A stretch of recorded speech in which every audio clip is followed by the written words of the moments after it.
Well, all of this is obviously building up to the trajectory you would take. Yeah. But what was the moment which made you finally say, "Okay, I'm going to give this music thing a real go"? Is there a moment that sticks out to you? Well, I think there was a moment where, even though, so like I say, I was in a band in Evansville, Indiana, where I grew up. I joined a drummer named Glenn Gore, and we formed a band when I was 13. Our first gig was my eighth grade graduation dance. And I was just completely terrified because I'm, playing in front of all the kids I grew up with for 8 years, and kind of a shy kid, really, and a stage fright. And long story short, but as we went along, so I ended up being with that drummer for the next 7 years until I ended up leaving from Miami to go to school. But within that time, I was getting a lot of live gig experience. I was learning a lot on my own. I was playing in a working band, playing bars when I was 15. Um, but it was pretty much at that time where I really kind of, as you're in the middle of high school and people are starting to talk about, hey, what are you going to do? There was no question that all I had any passion or ability to do was to make music and play guitar.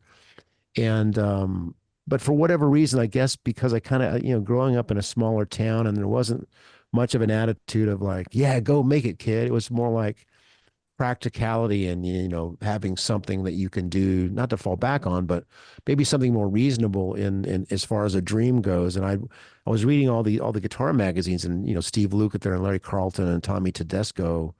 I was, were legendary session guys and guys that I really loved and looked up to. Well, I better learn how to read music. So I guess the real moment was when I made that decision. I better start taking lessons to be able to read, to be able to play a lot of different styles so that I could, if this band that I'm in doesn't make it, which it turned into a really great band named Taylor Bay, the Taylor Bay Band. We made a record and did some further recordings, and nearly, we had the interest of record labels. We were doing really well. It was a good band. But I guess, I kind of still felt it was like winning the lottery to make it and to break into the record industry and get on a label. But okay, well, I could make a living playing in the studios because these guys, that's what they can do. So, very fortunately, I found a local teacher named Ron Pritchett, and he started teaching me how to read. But at that time, I'm a very, you know, uh, proficient player in the rock world. But he started teaching me about jazz and expanding, my listening a bit. And that's really where I can say was a moment where my world, maybe that's when it turned to, color from black and white, where I started to really broaden my horizons, not just from my favorite rock players, which had gone from Ace and Nugent and Rush and your Foghat REO to the great 70s arena rock. But now was blossoming more into when I heard Steve Lukather, I said, there's something different going on here. And then which led me to Carlton and Robin Ford and some other guys with, some more advanced harmonic and voice leading capabilities, which a lot of that comes from being able to navigate chord changes in the jazz world. So that's really what was a turn the corner moment of like, okay. And literally ever since then, I'm not exaggerating. There's really been no plan. It's just, I just kept doing it. I kept going for it. And luckily I had my mother, saw that passion and didn't discourage, but she encouraged. So not every young musician growing up has a parent that says, yeah, this is okay, whatever you want to do. And she was, though. That's what she raised four boys largely on her own. And so she just saw that I had the passion and I was working so hard. And when it came time to go to a college in my local university, the University of Evansville, she supported getting, figuring out student loans and all that and get me in there. And then I wanted to transfer to Miami, which was a jazz guitar, program. And I knew that Steve Morse and the Dregs had formed there and Pat Metheny had been there. And so I wanted to go there. And somehow we managed, because it's a pretty well-to-do school, and we were very modest of means family. But somehow got the loans and all that to go. And that was a huge step because I was doing well in the small town, big fish, big fish in a smaller pond. But then I get down to Miami and some of the greatest players from all over the country, and man, that's when you step up even more, when you're surrounded by like-minded, really driven people with the same passion, the same goals of just improving and getting out there and being the best musician you could. So I grew more in the 2 years in Miami probably than any other period in my career, just from that exposure to greatness, and what a beautiful opportunity. And I eternally thank my mother for helping me get down there to do that. So, Well, and clearly those years and years of unsung work and effort went into building your skill and belief in yourself before you made it big. yeah. What kept you going on the nights where maybe things weren't as rosy in the mirror as you would have wanted? In the moment, I can't really recall. Yeah, there's always times where you go, I can't believe we're having to do this. But that happens on every level, trust me. There's been moments on the bigger tours that I've been on. It's like, I can't believe this is exactly what I was dealing with when I was playing the smallest of clubs. But that's just life, and that's just part of how things go. You can't all be great. But I think it was just that kind of that blind faith of just knowing that somehow things would work out, and it always has, even in the bad times. You know what I'm saying? There's been plenty of peaks, no doubt, but just as many valleys. There's no doubt. There's been so many ups and downs. Um, but it tends to balance out somehow. And I still have those valleys. Whatever it might be, either just personally or career wise, but the passion never goes away. The love is always there. And so I just persevere and keep going. And that really has been the key for me, alongside quite a bit of hard work, no doubt about it. And just persistence. Well, and you rattled off a list of incredible guitar names. Oh I man. find that most of the best guitarists wind up having a lot of different and varied Oh, musical tastes, as you have. yeah. How Yeah. much do you think that variety played into the success you'd later find in, say, Danger Danger and elsewhere? Well, so that's interesting because what it really provided me was just the ability to be diverse. And then in doing so, giving me the ability to say yes to a lot of different kind of gigs. It's hard to imagine the same guitarist, being Olivia Newton-John's MD and guitar player for 15 years, also being in Simon Phillips's group, Yeah. playing very adult fusion, as he likes to call it, adult chord fusion.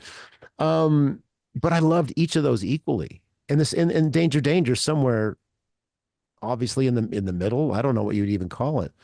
But at the time that I got the call to do the Danger Danger gig, I also had an opportunity to join Tower of Power, which Hmm. is a pretty different road I could have gone down. But the short story is that Steve Grove was playing tenor, and I'd gone to University of Miami with him, and they were coming through Dallas, and their guitar player was about to leave to go do a pop tour with Laura Branigan. They needed a guitar player. They asked me to come sit in Dallas. I did. I went to the used record store, bought a couple records to learn the songs they wanted me to do, and went and jammed and had a great night. And they were like, "Yeah, we want you to come out." But I'd just gotten the Danger Danger offer, so I'm like trying to figure out what to do. So at any point in my life and career, I could have gone down so many different paths, and then there you're left to make a decision. And of course, everything changes in that moment, right? Um, because musically, obviously, Danger Danger was just pretty straight ahead rock and roll stuff. Um, but there was so much about it that was so defining for me. Not really as a career, though that's a lot of people know me from that, and I love that. But more as a human being and a person, and what it was that my real goals were. Where at that point I thought, oh, being in a band on a major label, being on MTV, that kind of seemed like the grail. Like, I think, isn't that what we want? I think any musician at that time would have gone, oh, of course, that's what we want. Yeah. It's like, I turned into Scooby Doo. Yeah. Yeah. How did the But it was, Danger Danger gig come about? well, I was in Texas after I had gone to Miami. I moved to Denton, Texas with a couple of great musicians, Steve Bailey, a bassist, who's now the head of the bass department at Berkeley, and Ray Brinker, a drummer. We formed in Miami, but moved to Denton, where North Texas State University is, which is another great jazz school. They had gone there, recruited me in Miami. We moved to Texas. We recorded a record, and it didn't go further than that, but it was a great band. But then I ended up splitting off to do my own thing. I formed the Andy Timmons band. We had just started recording instrumental. Like, of course, I'd done all these different things, but as soon as Surfing with the Alien by Joe Satriani came out, I just remember being the happiest guy. Like, I'm just walking around Denton with this cassette Walkman and just listening to Joe's amazing playing, but as importantly, if not more importantly, the killer songs. I'm just like, man, this is such the path I want to be on. And so met Mike Dane on bass, Mitch Marine on drums, through a local buddy of ours, Rob Wexler, who was holding jam sessions at his house. Put us together. Oh, and Rob is also a great engineer. Hey, I've got studio time at midnight on X day. Got any songs? I'll write one. And so that ended up being the first instrumental track I ever did, called It's Getting Better, which ended up several years later on my Ear Ecstasy record. But so we quickly, started playing around town doing old Hendrix and Cream and Bubble Puppy. And that's kind of an odd one to say, but we did Hot Smoke and Sassafras by Bubble Puppy, but also a bit of Vi and Satch and Eric Johnson, whatever I could convincingly, play. And then the band was a lot of fun. So pretty quickly we got a name in the Dallas Fort Worth area. And then a guy named Buddy Blaze found out about me. He was artist relations for Kramer Guitars.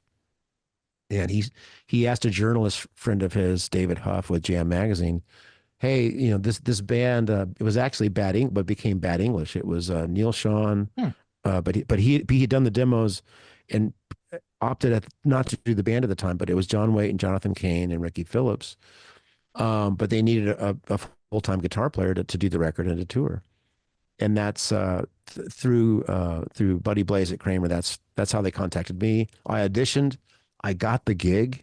I actually got the gig.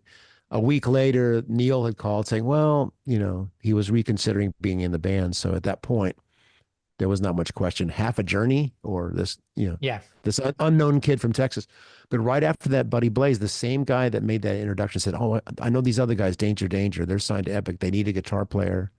So, he was hugely influential in getting my name out there and starting to connect me with some people in that level of the rock industry.